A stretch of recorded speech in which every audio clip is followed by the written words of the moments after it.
Good morning Angel! Aujourd'hui, j'ai envie de vous partager 5 habitudes qui ont changé ma vie. Je ne vais pas parler uniquement alimentation dans cette vidéo, je vais parler bien-être de manière générale. La première habitude qui a changé ma vie, c'était il y a 3 ans. Il y a 3 ans, j'ai décidé de prendre la décision de devenir végétarienne. Je ne vais pas vous parler ici de mes croyances, je vais vous parler de ce que j'ai pu observer sur mon corps. Depuis 3 ans, je n'ai plus aucun souci, que ce soit digestif, donc lié au transit, et donc je n'ai plus de ballonnement. Je n'ai plus cette sensation donc de ventre gonflé. J'ai le ventre plat du matin jusqu'au soir et pour moi, ça a été un changement majeur, tout simplement lié à mon confort de manière générale, à comment je pouvais me sentir. Et je sais qu'aujourd'hui, on est encore beaucoup à avoir ce souci-là lié au ballonnement. Et c'est quelque chose que je parle énormément lors de mes coachings, de tout ce qui est consommation de produits animaux et notamment la viande et le poisson. C'est pas magique, ça s'explique scientifiquement, tout simplement parce que notamment les viandes rouges sont composées d'acides gras saturés et également que c'est quelque chose qui est beaucoup plus difficile à digérer pour notre organisme. Également, lorsqu'on devient végétarienne, on va chercher nos sources de protéines dans le végétal et donc on consomme beaucoup plus de fibres, ce qui aide à développer un bon transit, une bonne flore intestinale et c'est ce qui nous permet également de facilement évacuer tout ça. Je ne vais pas rentrer dans les détails, mais pour moi, ça a été vraiment un changement majeur. Et ce que je peux vous conseiller, ce que je conseille d'ailleurs en coaching, je ne vais pas vous dire d'arrêter de manger de la viande et du poisson si ce n'est pas dans vos croyances, dans vos envies, mais de déjà dans un premier temps réduire votre consommation de protéines animales et si vous pouvez limiter, voire éviter même de consommer des protéines animales le soir, je pense que vous verrez la différence. Faites le test, en tout cas ça coûte rien d'essayer. Deuxième habitude qui a changé ma vie, et là c'est vraiment une habitude qui est très récente. Elle date de début janvier, vous savez les fameuses bonnes résolutions. J'ai décidé début janvier d'arrêter de dormir avec mon téléphone. Alors bien sûr, on entend un petit peu parler de tout ce qui est ondes, etc. Mais là, je vous avoue que je m'y connais pas du tout, que je me suis absolument pas renseignée scientifiquement sur l'effet des ondes du téléphone sur notre organisme, etc. C'est pas vraiment pour ça que j'ai décidé d'arrêter de dormir avec mon téléphone. C'est tout simplement pour 2 raisons. Et je pense que vous êtes aussi dans mon cas. Déjà le soir, j'avais tendance à traîner sur mon téléphone. Donc on le connaît tous, hein, on se perd sur Instagram, sur TikTok, etc. Et au final, au lieu de se coucher à une heure décente, on traîne pendant 1 heure, 1 heure et demie. On perd en sommeil, on perd également en qualité de sommeil. Et la deuxième raison, c'est parce que j'avais une fâcheuse tendance à mettre snooze sans cesse sur mon téléphone. Donc c'est-à-dire que si je mettais mon téléphone à sonner à 7 heures, clairement c'était sûr que j'étais pas levée avant 7h30, 7h45, peut-être 8h. Donc c'est quelque chose que j'avais envie d'arrêter. Et donc le moyen le plus radical que j'ai trouvé, c'est d'arrêter de dormir avec mon téléphone. Alors il est toujours dans ma chambre, vu que je m'en sers de réveil, mais tout simplement il est dans une petite corbeille à 3-4 mètres de mon lit et ça m'oblige le soir à le mettre dans cette corbeille et donc à ne pas l'utiliser avant de m'endormir, ce qui fait que je m'endors plus tôt, je dors aussi beaucoup mieux, je fais des nuits complètes et vraiment ça me fait beaucoup de bien. Et le matin, je suis obligée de me lever parce que je ne peux pas mettre snooze. Donc je me lève beaucoup plus rapidement. Je pouvais mettre 30-45 minutes à me lever. Aujourd'hui, je suis levée en 3-4 minutes. Et honnêtement, ça me change la vie parce que ça me fait gagner en qualité de sommeil et également en temps le matin. La troisième habitude, c'est une habitude que j'ai prise l'année dernière. Encore une fameuse résolution, mais que j'ai tenue et dont je suis très fière. Je vous l'ai déjà partagé, il me semble, sur Instagram. Je vous en parle pas mal. Moi, j'étais quelqu'un qui lisait pas du tout avant l'année dernière. J'ai pris la résolution en début d'année 2022 de lire un livre par mois. Ce qui pour moi était énorme, sachant que honnêtement, je pense que je devais lire peut-être un livre tous les 5 ans et encore. Même les livres qu'on nous obligeait à lire à l'école, je les ai quasiment jamais lus. Je ratais mes contrôles ou alors je regardais les films lorsqu'il y en avait. Mais clairement, j'ai très rarement en tout cas ouvert un livre étant adolescente et étant jeune adulte, alors que je lisais beaucoup étant petite. Et on le sait aujourd'hui, la lecture, ça aide énormément, que ce soit pour la mémoire, pour l'orthographe, mais aussi sur les connaissances. Et on trouve énormément de connaissances dans les livres. Et vous le savez, je m'intéresse énormément à tout ce qui est alimentation, psychologie, etc. Et là, honnêtement, les meilleures sources, on les trouve dans les livres. Et j'ai décidé donc de me mettre à lire pour ces raisons-là, pour également augmenter ma culture, mon vocabulaire, vraiment dans ce but de m'enrichir, pas dans le but de dire je dois lire pour lire. Bref, petite parenthèse. Et moi, je suis pas quelqu'un qui lit le soir. On recommande généralement de couper les écrans le soir, de préparer son corps à la phase d'endormissement, etc.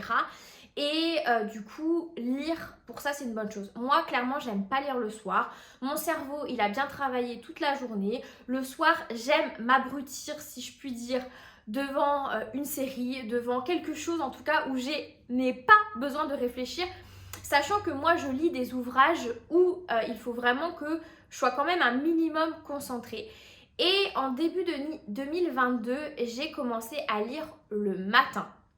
Je lis tous les matins depuis 2022 en petit déjeunant, ce qui n'est pas forcément idéal pour tout ce qui est pleine conscience, etc. Mais bon, bref, ça c'est vraiment pas mon truc de manger en pleine conscience. Peut-être qu'un jour ça viendra, mais j'y suis pas encore.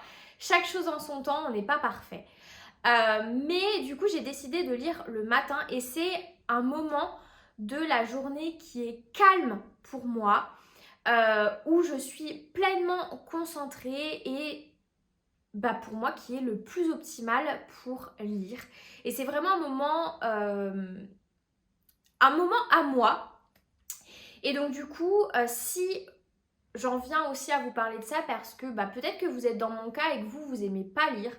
Et peut-être juste que c'est peut-être pas une histoire du fait, parce que moi j'ai toujours cru que je n'aimais pas lire. J'ai toujours dit, moi j'aime pas lire, c'est pas mon truc. Je voyais tout le monde autour de moi qui lisait et on me disait, mais faut lire Victoria, c'est important, etc.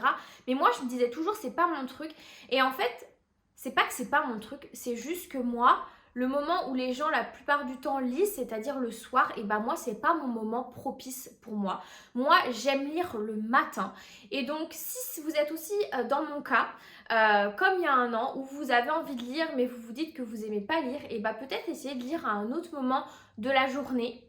Essayez et vous m'en redirez des nouvelles, vous me redites en commentaire si ça a fonctionné pour vous. Quatrième habitude qui a changé ma vie, ça c'est une habitude que j'ai prise il y a 5 ans. Quand j'ai commencé le sport, c'est de marcher le plus possible. C'est quelque chose que je conseille également en coaching. Il y a des personnes qui n'aiment pas faire de sport. Écoutez, voilà, on est tous différents. Il y a des personnes qui adorent ça, il y a des personnes qui n'aiment pas ça. Et il ne faut pas se flageller parce qu'aujourd'hui, certaines personnes ont tendance à voir le sport comme quelque chose de négatif. J'ai l'impression que c'est un peu qui tout double, il n'y a pas vraiment d'entre-deux. Il y a ceux qui voilà, voient ça comme quelque chose de négatif, soit qu'ils ne font pas du tout, soit qui se forcent et qui ne prennent pas plaisir, et ceux au contraire qui adorent ça et qui sont limite accros. Moi, je comprends les personnes en coaching qui n'aiment pas faire de sport, mais je trouve que marcher, c'est une activité physique qu'on peut faire très facilement et on ne se rend pas compte tout simplement qu'on fait du sport. Et donc pour moi, c'est quelque chose que je recommande énormément en coaching, c'est de marcher le plus possible, additionner des petits pas tout au long de la journée, voilà, réduire par exemple son temps de trajet quand on peut faire une partie à pied le matin pour aller au travail, prendre les transports en commun plutôt que de prendre sa voiture lorsque c'est possible, prendre les escaliers au lieu de prendre l'ascenseur. C'est des petits conseils, je pense que vous avez déjà entendus, mais mine de rien, ça permet de pratiquer une activité physique sans s'en rendre compte. Ça permet de se dépenser et encore une fois, je vous en ai déjà parlé, mais le sport, c'est essentiel. Ça permet de se dépenser, d'évacuer le stress, d'avoir une meilleure qualité de sommeil. Enfin, je pense que vous les connaissez, hein, les bienfaits de l'activité physique. Donc marchez le plus possible, allez faire des balades en famille lorsque c'est possible. Enfin, vraiment, dès que vous pouvez marcher, faites-le. Vous verrez, ça vous changera la vie. Moi, vous savez, je fais énormément de sport, mais j'ai aussi des jours de repos. Et lorsque c'est mes jours de repos, j'en profite pour marcher. J'en profite pour marcher les autres jours également, mais aussi ces jours-là parce que ça me permet d'avoir une activité physique sympa. Et je fais de l'activité physique tout simplement sans m'en rendre compte. Et c'est génial, donc marcher le plus possible. Et la cinquième habitude qui a changé ma vie. Alors ça, celles et ceux qui me suivent sur les réseaux sociaux, notamment sur Instagram, c'est là où je suis le plus présente, je vous en ai tartiné des couches, je pense, et je vous en avais déjà entendu parler. Moi, l'habitude qui a changé ma vie, c'était il y a 5 ans quand j'ai commencé le sport et à m'intéresser à la nutrition. C'est d'arrêter ou de réduire du moins au maximum les aliments ultra transformés. Alors, moi je distingue les aliments ultra transformés des aliments transformés. Les aliments ultra transformés, c'est des aliments qui ont plus de 5 ingrédients et lorsqu'on lit la liste des ingrédients, c'est pas forcément toujours joli. Ça va être beaucoup de sel, beaucoup de sucre, beaucoup d'additifs, beaucoup de conservateurs, etc. Des fois, des ingrédients qui devraient être des aliments, mais finalement, on ne sait pas trop ce que c'est. Hein. Si je vous dis dextrose, vous me dites, je sais pas trop. Hein. Quelqu'un qui s'y connaît pas du tout en alimentation, il se dit, je sais pas trop. C'est du sucre. Donc voilà, il y a plein de choses comme ça dans les aliments ultra transformés. Je vais pas vous faire le blabla, hein, je pense que vous le connaissez, mais les aliments ultra transformés favorisent tout ce qui va être accident cardiovasculaire, risque de diabète de type 2, etc. C'est pas le paquet de gâteaux que vous allez manger une fois de temps en temps qui va vous tuer, mais c'est vrai qu'aujourd'hui on a tendance à essentiellement consommer des aliments ultra transformés et moi je vous invite très fortement, pas forcément à les arrêter complètement parce que moi la première je vous avoue que des fois ça me dépanne, mais vraiment à les limiter au maximum, à cuisiner, à consommer brut, notamment également si vous êtes en perte de poids. Encore une fois je reviens avec mes coachings, mais parce que c'est quelque chose que je vois énormément, mais des fois on pense qu'on consomme sain alors qu'en fait pas du tout. C'est vrai que les aliments ultra transformés sont très forts en tout ce qui est marketing. Le Nutri-Score, ne vous fiez absolument pas, c'est purement marketing. La seule chose sur laquelle vous devez vous concentrer quand vous n'y connaissez rien en alimentation, c'est la liste des ingrédients. À partir du moment où vous avez des ingrédients que vous ne savez pas identifier, des quelque chose, quand vous voyez que le premier ingrédient ça va être du sucre, idéalement si on peut l'éviter, c'est toujours mieux. Après, bah forcément, il y a aussi les gâteaux. Là, c'est une pâtisserie, donc forcément, il y a le sucre qui arrive. Mais je pense par exemple à tout ce qui est pâte à tartiner. Aujourd'hui, on peut trouver des pâtes à tartiner avec du sucre moindre, voire des fois pas du tout de sucre. Ou peut-être s'orienter vers des alternatives comme tout ce qui va être beurre d'oléagineux, etc.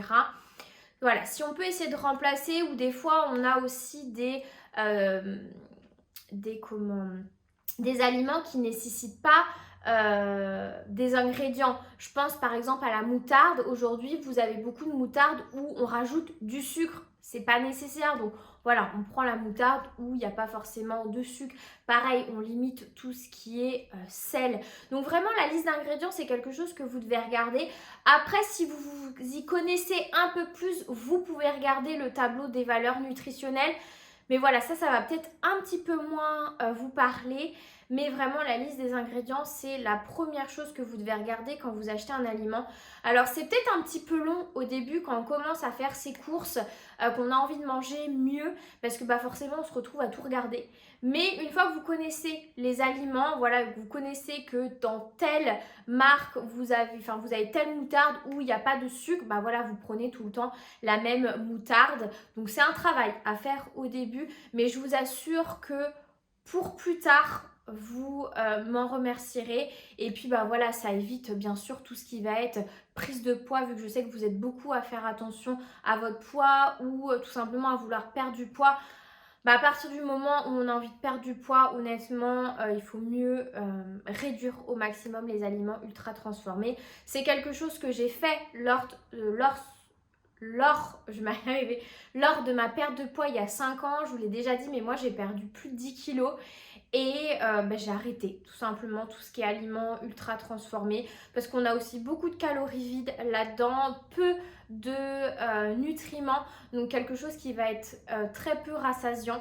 Donc vraiment, cuisinez le plus possible, et quand c'est possible, réduisez tout ce qui va être aliment ultra transformé.